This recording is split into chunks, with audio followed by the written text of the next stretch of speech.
मैं ये कहना चाहता हूँ कांग्रेस पार्टी की तरफ से कि आज जो देश के हालात हैं वो बहुत खतरनाक स्थिति में है। ये साबित हो चुका है कि मोदी जी अपनी कुर्सी बचाने के लिए इस देश को कंगाल, बर्बाद और बेचने में भी एक मिनट नहीं लगाएंगे। बस उनकी कुर्सी बचनी चाहिए। अब देखिए ना, पिछले अगर 10 साल का हम इनका शासन देखें तो भाई उस समय क्या मोदी सरकार की आंखों में कोई खराबी आ गई थी, मोतियाबिंद था कि जो इन्हें बिहार और आंध्र प्रदेश के हित दिखाई नहीं दे रहे थे। और अब चूंकि बैसाखियों की ये सरकार है और आंध्र प्रदेश की राज्य सरकार द्वारा और बिहार की राज्य सरकार द्वारा, नीतीश कुमार द्वारा इनको समर्थन दिया गया, तो समर्थन की एवज में जो इनकी नाजायज मांगे हैं वो भी मान ली गई हैं। तो देश के अन्य हिस्सों की जनता के साथ कितना बड़ा अन्याय और भेदभाव है, हम्म। क्या इसकी भरपाई कभी हो सकती है?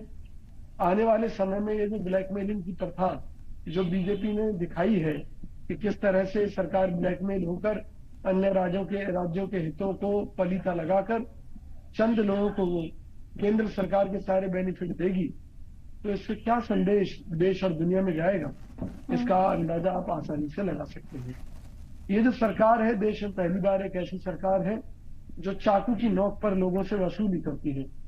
सीबीआई और ईडी इनके चाकू हैं। इलेक्ट्रॉन बॉन्ड के मुद्दे पर साबित हो चुका है कि इन्होंने पूंजीपतियों पर छापे डलवाए और जिन जिन पूंजीपतियों ने छापे के बाद में इनको चंदा दे दिया, उनकी फाइलें बंद कर दी। इसी तरीके से ऑपरेशन लोटस चलाकर इन्होंने चुनी हुई सरकारों को धन बल के द्वारा, सीबीआई ईडी की जांच के द्वारा गिराया। ये देश के लोकतंत्र की हत्या करने में बीजेपी कभी पीछे नहीं रही। घोटालों में नंबर 1 सरकार है। आज जो देश की ये तस्वीर पेश कर रहे हैं, देश की तस्वीर इस पे बिल्कुल उलट है। ये कहते हैं महंगाई नहीं है, जबकि देश में महंगाई चरम पर है। 200 रुपए किलो तक दालें बिक रही हैं। हम्म। आटे का रेट देख लीजिए कहां से कहां पहुंच चुका है। चावल का रेट देख लीजिए कहां से कहां पहुंच चुका है। महंगी शिक्षा व्यवस्था का क्या हाल हो चुका है। हम्म। लोग करोड़ों खर्च करके भी अपने बच्चों को 20,000 की नौकरी नहीं दिला पा रहे। वर्ल्ड बैंक ने चेतावनी दी है कि भाई आप कहते हैं कि भारत की अर्थव्यवस्था 5वें नंबर पर पहुंच गई, लेकिन रोजगार तो आपके यहाँ बढ़ा नहीं है, उल्टा घटा है। तो ये कैसी तरक्की है, हमारी समझ से बाहर है। ये जो आंकड़ेबाजी का खेल है, ये हमारी समझ से बाहर है। क्योंकि तरक्की का मतलब होता है विकास, विकास का मतलब होता है रोजगार, हम्म। रोजगार का मतलब होता है कि एक आर्थिक वृद्धि। क्योंकि सब इसके उलट है। जो आपके आंकड़े हैं उनके बिल्कुल विपरीत है। आरबीआई के गवर्नर ने पिछले दिनों चिंता जाहिर की कि शेयर बाजार का बुलबुला जिस दिन फूटेगा उस दिन भारत के बैंक डूब जाएंगे। यानी कि भारत के बैंकों का पैसा चंद पूंजीपतियों की जेब में जा रहा है। ये आरबीआई समझ रहा है, लेकिन सरकार जानबूझकर आंखें मूंदी हुई है। क्यों? क्योंकि अडानी अंबानी की सरकार है, देश को लूटने वाली सरकार है। तो देश में इस तरह का मामला कि जहां आम आदमी या विभिन्न स्टेट जो जी जी। विकास के लिए त्राही त्राही कर रहे हैं, उनको उनका हक न देकर सिर्फ उन राज्यों में बांट दिया जाए जिन्होंने मोदी जी को समर्थन देकर उनकी सरकार बचवा दी।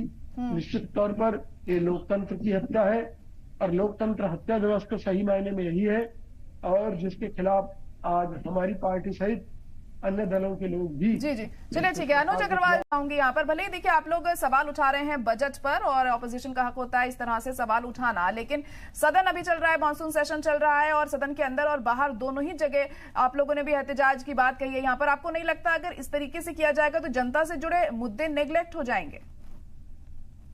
नहीं, जनता से जुड़े मुद्दों को तवज्जो दे ही कहा रही है मोदी सरकार। हम्म। आज 10 रुपए की नमकीन के पैकेट में नमकीन आधी हो गई, रेट वही है।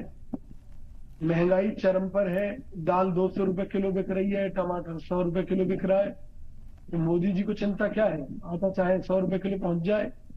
पेट्रोल डीजल के रेट देखें। अभी पिछले दिनों सरकार ने जीएसटी, जिसे ग्रोथ का एक मॉडल बता रही थी मोदी सरकार, उसको जारी करने पर रोक लगा दी। क्यों रोक लगा दी भैया? आप तो कहते थे कि जीएसटी कलेक्शन बढ़ रहा है, मतलब देश की तरक्की हो रही है, देश की इकोनॉमी बड़ी रफ्तार से भाग रही है। लेकिन जैसे जैसे लोगों को ये समझ आने लगा कि जो 100 रुपए की चीज थी वो 500 की हो गई, इसी तरह से जीएसटी कलेक्शन 500 गुना बढ़ गया। इस वजह से सरकार की जीएसटी बढ़ी है। हम्म। तो उससे लोगों के जो हौसले हैं वो डाउन हो गए और सरकार की किरकिरी होने लगी। तो सरकार ने कहा कि भी ये जीएसटी आंकड़े में जारी किए जाए।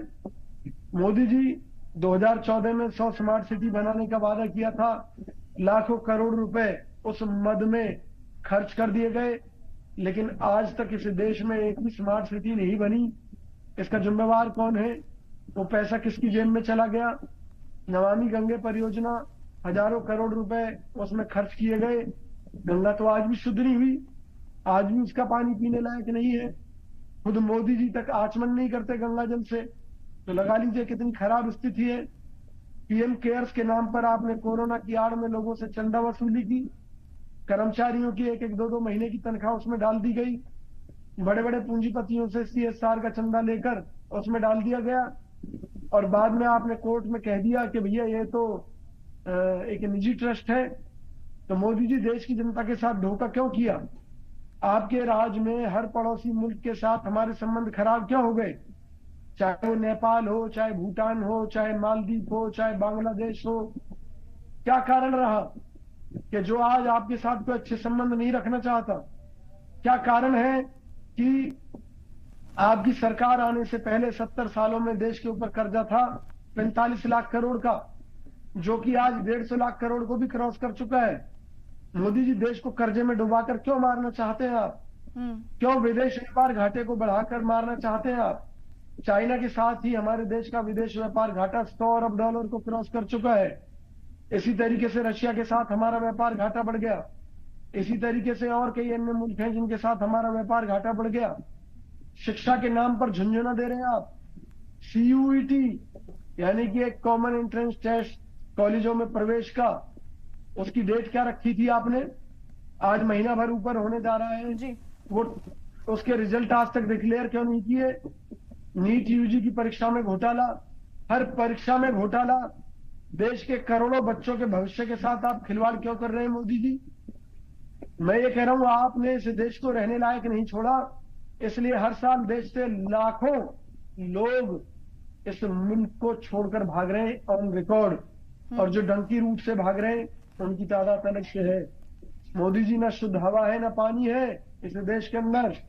प्रदूषण लगातार बढ़ रहा है, पेयजल लगातार खत्म हो रहा है, डार्क जोन के इलाके बढ़ते जा रहे हैं, नदियों का पानी पीने योग्य नहीं बच रहा। क्या मारना चाहते हैं देश की जनता को? चलिए ठीक है। अनुज अग्रवाल जी, देखिए, जैसे आपको क्या लग रहा है कि इस तरीके से हंगामा करके क्या आप लोग सरकार पर दबाव बनाने में कामयाब रह पाएंगे? नहीं, ये किस बात का हंगामा है? ये हमारी ड्यूटी है। अगर सरकार नहीं सुन रही तो हम अपनी बात कैसे रखें? मुझे बता दीजिए आप। क्या हम गुलाब के फूलों का एक बुका लेकर जाए मोदी जी के पास कि गेट वेल सून, जल्दी ठीक हो जाओ जी, अपना दिमाग ठीक कर लो जी, ताकि देश सही रास्ते पर चले? अरे भाई, वो हमें घुसने भी नहीं देंगे।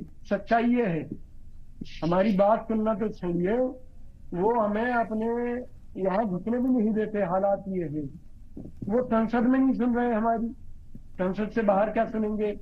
तो क्या महंगाई के मुद्दे पर हम आवाज ना उठाएं?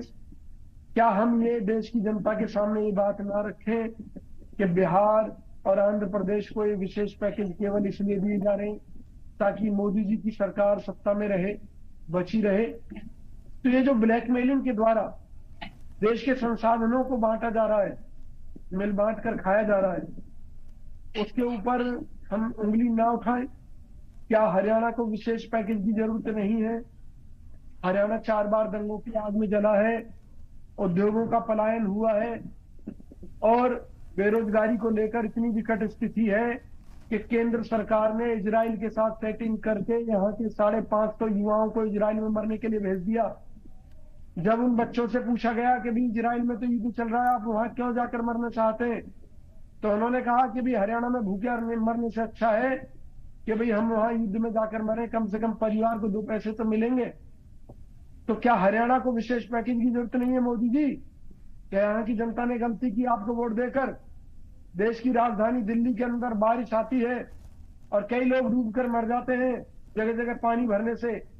तो मोदी जी, दिल्ली एक केंद्र शासित प्रदेश है, अगर वहां आम आदमी पार्टी कामचोर है, काम नहीं कर रही, तो आपकी सरकार क्या कर रही है? आपकी सरकार ने दिल्ली को क्यों डूबने दिया? दिल्ली देश का चेहरा है। अगर चेहरे पर ही मोदी जी ने काली पोत रखी है तो पूरी देश का हाल क्या होगा, अंदाजा आप आसानी से लगा सकते हैं।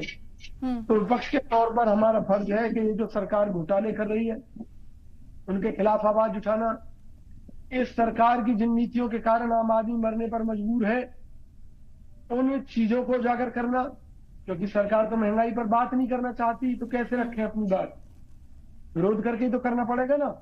फिर मोदी जी का इतिहास उठाकर देख लीजिए बीजेपी का आप, कि जब ये लोग विपक्ष में थे तो चूड़ी फोड़कर विधवा होने की एक्टिंग कौन किया करती थी, देख लीजिए।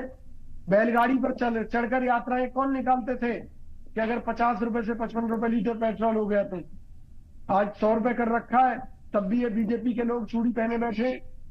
आज क्यों नहीं तोड़ते इन चूड़ियों को? लोग अपोज कर रहे हैं बजट का यहाँ पर, लेकिन कहीं ना कहीं एकजुटता इंडिया इत्तेहाद में भी नहीं हमें दिखाई दे रही है। आपने नीति आयोग की बैठक का विरोध किया, लेकिन ममता बनर्जी तो तैयार है वहां जाने के लिए। तो तमाम ऐसे मुद्दे हैं जहां एक राय आप लोग भी नहीं बना पा रहे हैं।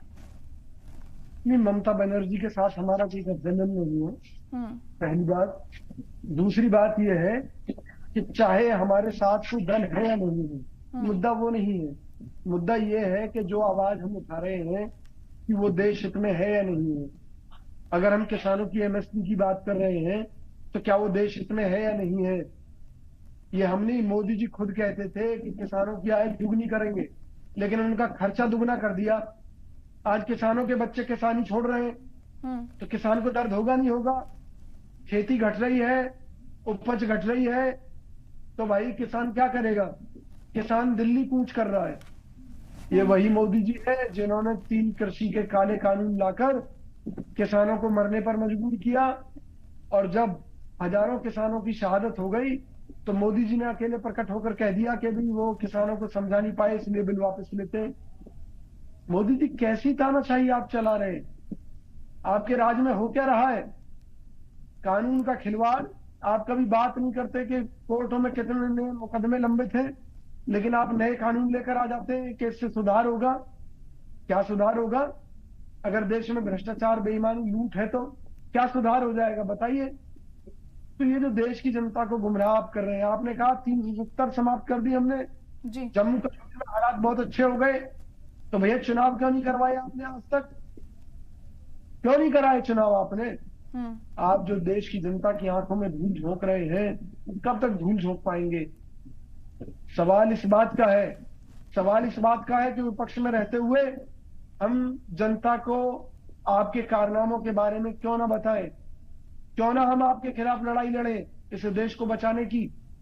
ये हमारा फर्ज है, ड्यूटी है, इसको हम निभाते रहेंगे।